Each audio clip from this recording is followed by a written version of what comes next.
온 세상이 그를 따르노다. 아멘. 고난주간을 맞이해서 함께 기도하시는 여러분께 우리 하나님의 크신 은혜가 함께 하기를 바랍니다. 또 영상을 보면서 함께 기도하는 분들 주 이름으로 감사를 드리고 여러분에게도 주의 은혜가 충만하기를 바랍니다. 어제 민재희 집사님이 돌아가는 길에 저한테 부탁했습니다. 목사님, 저녁마다 설교 온 거 보내주실 거지요? 집사님께서 좀 귀가 많이 어두우시잖아요. 그래서 늘 주일마다 제가 설교 온 거를 프린트해서 드립니다. 그래서 보면서 예배를 드리는 거. 우리 설교 시간에 원고를 보면서 그 시간을 지냈습니다. 그래서 아까 제가 원고를 보내드리고 문자를 보내왔습니다. 집사님, 그거 잘 열어보셨습니까? 잘 보이십니까? 핸드폰으로 한 페이지, 원고 한 페이지가 얼마나 잘 보이겠어요? 잘 안 보이지요. 확대해서 본다고 해도 불편하지요. 근데 이렇게 문자가 왔습니다. 목사님, 이거 다 받아 쓰면서, 옮겨 쓰면서 읽고 있습니다. 제가 설교 원고 이게 5페이지, 4페이지예요. 4페이지를 전부 옮겨 적으면서 읽고 은혜 받고 있습니다. 이따가는 8시가 되면은 같이 기도하는데 그때는 원고 보면서 또 참여할 겁니다. 하고 답이 왔습니다. 참 감사하고 이렇게까지 주의 말씀을 사모하고 하나님 은혜를 사모하시는구나 이런 생각이 들었습니다. 우리 주님은 사모하는 영혼을 만족해 하시는 하나님이세요. 우리 하나님이 이제도 그 사모하는 우리 모든 마음에 만족해 하시는 은혜를 부어주시기를 바랍니다. 어제는 종려주일이었습니다. 고난주간은 종려주일로 시작합니다. 예수님께서 십자가의 고난을 앞두시고 이날 예루살렘에 입성하셨습니다. 그때가 6월절 절기여서 6월절에 지키려는 사람들이 예루살렘으로 많이 모였습니다. 공생의 3년 동안 예수님께서 복음을 가르치셨고 또 병든 자를 고쳐주신 일로 많은 유대인들이 예수님에 대해서 관심이 많았습니다. 그 관심 때문에 어떤 사람은 이분이 진짜 메시아 맞다 라고 했고 어떤 사람들은 아니라고 말했어요. 의견들이 갈렸습니다. 이분이 메시아가 맞다, 아니다. 의견이 갈렸어요. 그들의 마음에 아직도 확신이 서지가 않았던 것이지요. 게다가 대제사장들과 바리새인들은 사람들이 예수님을 믿지 못하도록 안간힘을 썼습니다. 믿는 자들을 출교하기로 결의했어요. 유대교에서 출교시킨다는 것을 이방인으로 간주한다는 얘기입니다. 우리에게서는 그게 뭐가 대수겠느냐 싶을지 모르겠으나 아니에요. 이것은 유대인들에게 죽느냐 사느냐 문제였어요. 그 얼마 후에는 예수님을 죽이기로 결의하고 모의도 했습니다. 죽은 나사로를 살린 사건은요 엄청난 반향을 일으켰습니다. 그로 말미암아 믿는 자가 많아지자 이번에는 나사로까지 죽이기로 했어요. 예수님만 아니라 나사로도 죽여야 되겠다. 그만큼 믿지 못하도록 온갖 방해를 그들이 할 수 있는 일을 다 했지요. 유대인의 경우 남자는 1년에 3번 반드시 하나님께 보여야 했습니다. 하나님께 보인다는 말은 예루살렘 성전에 가서 절기를 지켜야 된다는 뜻이에요. 1년에 3번은 그렇게 해야 했습니다. 여자와 어린아이는 의무사항은 아니었지만 예수님의 어린 시절을 봐서 알 수 있듯이 대개 부모들은 자기 아내와 자기 자녀들까지 데리고 예루살렘에 가서 지냈습니다. 예루살렘 성이 그렇게 뭐 한 10,000명 수용할 수 있는 큰 성이 아니었습니다. 그리고 역사적 문헌을 봐도 예루살렘에 어떤 경우는 4,000명, 어떤 경우는 6,000명, 어떤 경우는 한 8,000명 거주했다, 이런 조사도 있어요.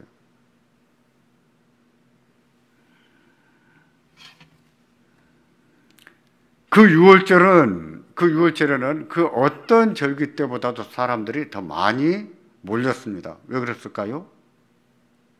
예수님만 아니라 나사로도 보고 싶었거든요. 죽었다고 살아났다는데 도대체 그 나사로가 누구야? 어떤 사람이야? 어떻게 그런 일이 있을 수가 있어? 나사로도 보고 싶어서 더 많은 사람이 몰렸던 겁니다. 그들은 종려주일이 되자 예루살렘에 예수님 입성하실 때 예수님을 환영했습니다. 환영하면서 크게 외쳤는데 12장 13절이 그들이 외친 말이에요. 호산나 찬송하리로다 주의 이름으로 오시는 이여 이 곧 이스라엘의 왕이시여, 이렇게 외쳤어요. 호산나 찬송하리로다 주의 이름으로 오시는 이 곧 이스라엘의 왕이시여. 호산나라고 하는 말은 히브리어 호시아나의 음역입니다. 다시 말해서 히브리어로는 호시아나인데 이것을 헬라로 옮기면서 호산나 이렇게 발음하게 된 겁니다. 그 뜻은 무엇이냐면은 오 비옵나니 구원해 주십시오 하는 뜻이에요. 우리들을 구원해 주십시오. 제발 우리가 이렇게 빕니다. 우리들을 구원해 주십시오. 그런 뜻이에요. 성경에 보면 이 말은 몇 번 나오지 않습니다. 호시아나, 호산나 이 말은 몇 번 나오지 않아요. 그런데 그 모든 나올 때마다 모두가 다 다윗의 아들, 다윗 왕국, 이스라엘 왕과 관련해서만 씁니다. 그러니까 호산나 이 말을 누구에게만 썼다는 뜻일까요? 예수님께만 썼다는 얘기예요. 다른 경우에 쓰질 않아요. 오 빕니다. 우리들을 구원해 주십시오. 이 말을 예수님께만 사용했어요.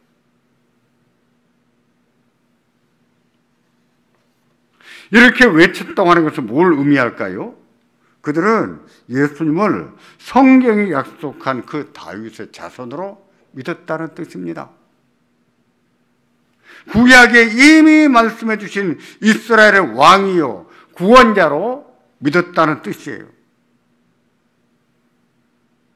그들이 예수님을 아는 지식이 얼마나 확고했었는지, 믿음이 얼마나 깊었었는지 우리는 충분히 알 수가 없습니다. 그러나 그들은 예수님을 구주로 알고 믿었습니다. 그래서 우리를 구원해 주십시오 라고 외친 거예요.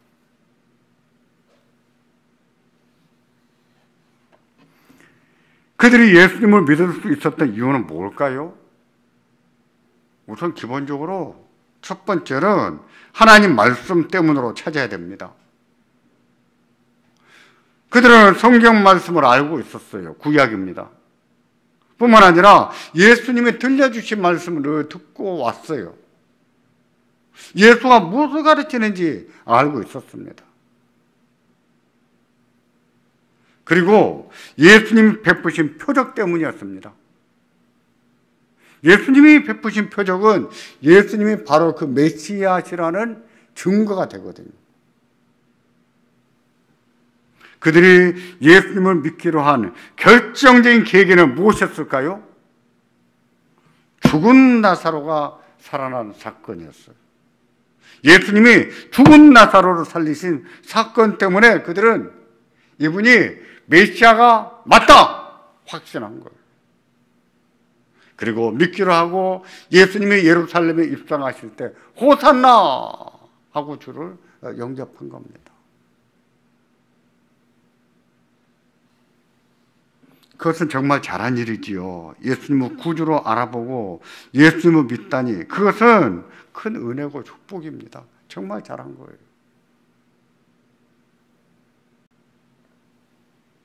얼마나 잘한 것일까요? 우리가 많은 예를 찾아볼 수 있습니다만 대개 자녀들이 배우자를 만나는 경우를 보면 부모가 하는 말에서 엿볼 수가 있습니다. 엄마는 예수를 믿고 아빠는 예수를 안 믿었는데 안 믿는 남편을 만나서 힘들게 살아온 부모들의 간절한 기도는 뭡니까? 자녀들이 예수 믿는 배우자를 만나는 거예요. 근데 그 부모들이 그렇지 않는 자녀들을 보면서 하는 말이 엄마를 보면 몰라. 엄마를 보면 몰라. 엄마가 어떻게 살았는지, 얼마나 힘들게 살았는지. 그런 말을 하는 것을 들어볼 수 있어요. 예수를 믿는 배우자를 만나는 것은 얼마나 다행스러운 일인지 모릅니다. 예수 믿지 않는 배우자를 만났던 부모님들의 그 간절한 소원이 그것이잖아요. 근데 잘 모릅니다, 자녀들은. 그게 얼마나 잘한 일인지, 얼마나 중요한 일인지 잘 모르지요. 부모는 어떻게 합니까? 당신이 겪어봐서 알지요. 그만큼 믿는다고 하는 것은 얼마나 귀한 일이고 얼마나 잘한 일인지.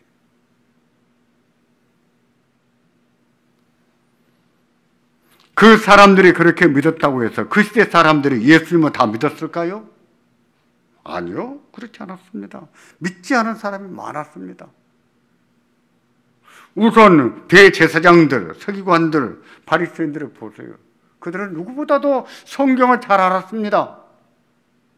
자기들이 알고 있는 성경 지식을 가지고 예수님께 조금만 맞춰본다면 예수가 누구신지 금방 알 수 있는 문제예요. 그런데도 믿지 않았습니다. 그들은요, 나면서부터 소경했던 사람이 그 보게 된 것을 보고 이것도 속이 상했습니다. 그래서 소경했다가 눈이 뜬 그 사람을 불러다가 네가 어떻게 보게 되었느냐 하고 캐묻지 않았습니까? 그 소경했던 사람이 다 증언해 줬습니다. 듣고도 믿지 않았어요. 죽은 나사로가 살아났다는 말을 듣고 사람들이 예수를 믿고 예수님께로 돌아서는 것을 많이 봤습니다. 그렇다면 자기들도 다시 한번 생각해 볼 겨를이 있어요. 그랬어야죠. 이제까지는 예수를 부정하고 싶었지만, 부정해 왔지만, 이제라도 저렇게 죽은 자까지 살려냈으니 저분이 메시아가 아닌가? 한 번쯤 생각해봐도 해볼 수 있는 것이지요. 끝까지 외면하고 끝까지 거부했습니다. 믿지 않았어요.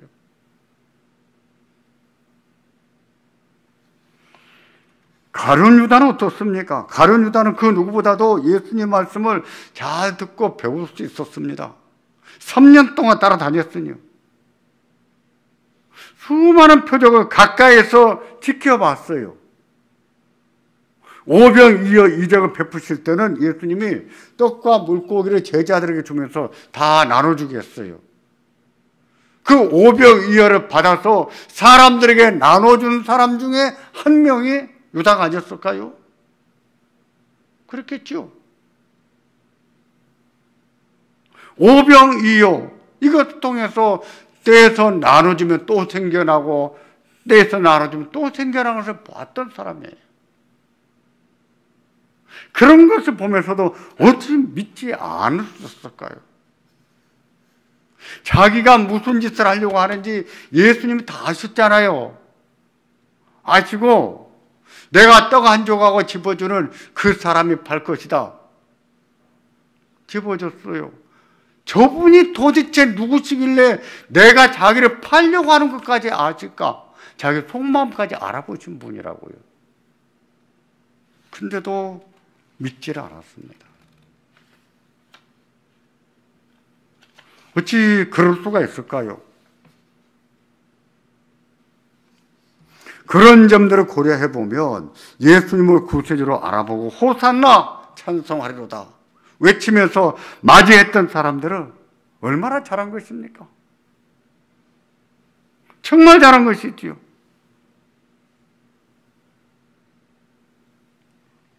그것은 말씀을 깨달은 것이고 영적인 안목이 열린 것입니다. 예수가 누구신가를 알아보는 안목이 열린 거예요. 그것은 마음이 활짝 열린 것이고 예수님은 나의 주 나의 하나님으로 영접한 것이라고요.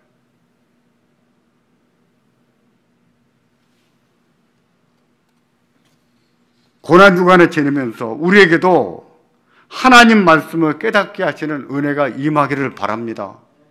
고난주간의 말씀을 우리가 찾아보고 묵상해야 돼요. 그로 인해서 우리가 예수님의 고난이 어떤 의미가 있는지, 그날 예수님 어떤 말씀을 하셨는지 다시 한번 생각해 봐야 됩니다. 예수님은 마지막 한 주간에 굉장히 많은 것을 가르치셨어요.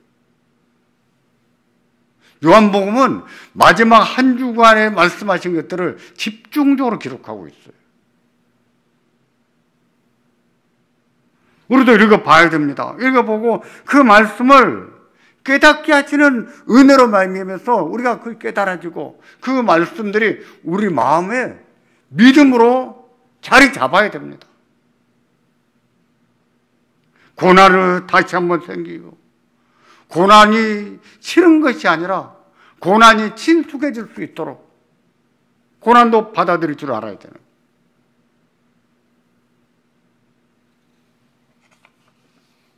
예수님의 제자들은 그날 일어난 일을 잘 이해하지 못했습니다. 예수님께서 어린 나귀를 타시고 예루살렘에 들어오신 것도 잘 이해하지를 못했어요.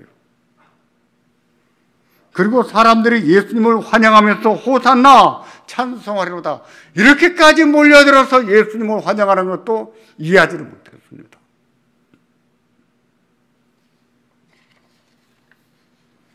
생각해 보십시오. 말을 타야 못이 있습니까? 나귀를 타야 못이 있습니까? 그것도 말이 아니라 나귀도 아니고 어린 나귀예요. 어른이 조그만 나귀를 어린 나귀를 타보세요. 좀 우습게 보이지 않을까요? 제가 보기에는 우습게 보일 것 같아요. 그런데도 예수님께서는 말을 타지 아니하시고 나귀, 그것도 어린 나귀를 타셨습니다. 왜 그러셨을까요? 왜 그렇게 하셨는지 그날 제자들은 이해를 못했어요. 그러다가 후에 깨닫게 되는데 이게 그날 이래서 이런 일이 있었구나 알게 되는 거예요. 그에 대해서 12장 16절에 이처럼 말씀하고 있습니다. 같이 보겠습니다. 제자들은 처음에 이 일을 깨닫지 못하였다가 예수께서 영광을 얻으신 후에야 이것이 예수께 대하여 기록된 것임과 사람들이 예수께 이같이 한 것임이 생각났더라. 언제요? 예수님이 영광을 받으신 후에야 그날 되어진 일, 이런 일들이 성경에 기록되어 있는데 그 기록된 것과 그리고 사람들이 예수님을 영접한 그 일이 왜 그렇게 됐는지 그날에서야 생각났다는 거예요. 그날을 깨달지를 못했다는 것이지요. 예수님이 영광을 받으신 후에 그때서야 알았습니다. 문자적으로 말하면 예수님이 죽고 사흘 만에 부활하신 후에 알았다는 뜻입니다. 그러면 단순히 예수님이 죽고 부활하셨기 때문에 알았다는 뜻일까요? 그렇지 않았습니다. 성경에는 영광을 얻으신 후에야 알았다고 했지만 그 말은 성령 하나님께서 임재하시고 그리고 성령 하나님이 깨닫게 하심으로 알았다는 뜻으로 우리는 이해를 해야 됩니다. 왜 그럴까요? 왜냐하면 예수님이 십자가에 죽고 부활하셨다고 해서 다 깨닫는 것이 아니기 때문이에요. 예수님이 십자가에 죽으시고 부활했다고 해서 다 깨닫는 게 아닙니다. 더욱이 그 시대에도 부활을 믿지 않는 사람들이 얼마나 많았습니까? 많았어요. 무엇보다도 예수님께서 말씀하시기를 성령 하나님을 보내실 것이며, 그리고 성령이 오시면 그가 너희에게 가르치시고 내가 너희에게 이런 말을 생각나게 할 것이다 그랬어요.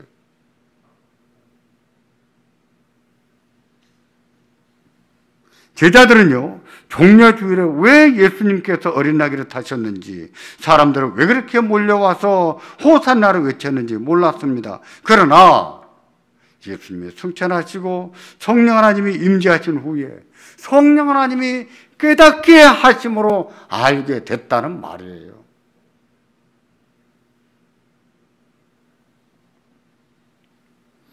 12장이나 14장이나 16장에 보면 예수님은 그 마지막 주간에 성령의 임재와 성령의 사역에 대해서 여러 번 말씀하십니다. 여러 번.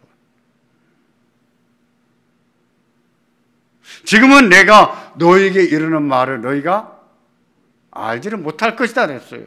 내가 지금 말해줘도 너희가 알아먹지는 못할 것이다 그랬어요. 그러나 그가 오시면 내가 한 말을 다 생각나게 할 것이다 그랬어요. 때문에 영광을 받으신 후에야 알았다고 해서 그냥 단순히 부활했기 때문에 알았다는 뜻보다는 그때 그 후에 성령 하나님이 임재하셔서 그들로 하여금 깨닫게 하시고 믿게 하셨다는 뜻으로 알아들어야 됩니다.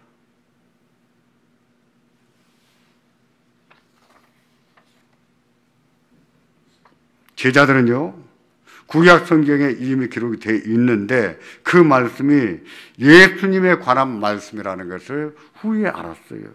사람들이 그처럼 호산나 외친 것도 성경대로 된 것임을 후에 알게 된 거예요. 우리의 경우도 다르지 않습니다. 우리가 성경 읽었다고 해서 다 깨닫거나 믿지를 않습니다. 어떤 말씀은 지식적으로 이해는 되지만 믿어지지가 않아요. 어떤 말씀은 그 말씀이 옳다고 정말 공감이 돼요. 그런데 순종을 못해요. 어떤 말씀은 그동안 10번도 보고 20번도 봤는데 그런 말씀이 있는지도 몰랐어요. 그게 그런 뜻이란 것도 몰랐어요. 근데 나중에 깨닫게 되고 또 깨닫게 되는 일이 있습니까? 없습니까? 있어요.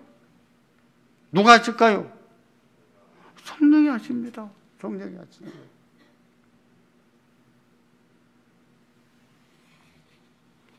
저도 그럴 때가 참 많습니다. 야, 내가 이런 것도 모르고 있었나 싶을 때가 있어요. 성경을 보다가도 아, 이게 이렇게 된 것이었구나 싶을 때가 참 많습니다.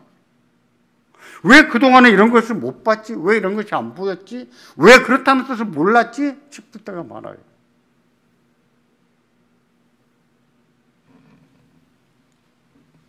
어떤 말씀을 깨닫게 하시고 믿게 하시는 것은 성령 하나님이 하십니다. 성령 하나님께서 은혜를 주실 때 깨달아지고 믿어지는 거예요.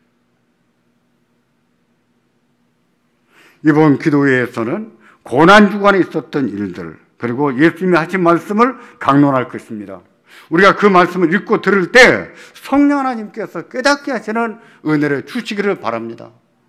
그 말씀들이 우리 마음에서 깨달아지고 믿음으로 작용하기를 바랍니다.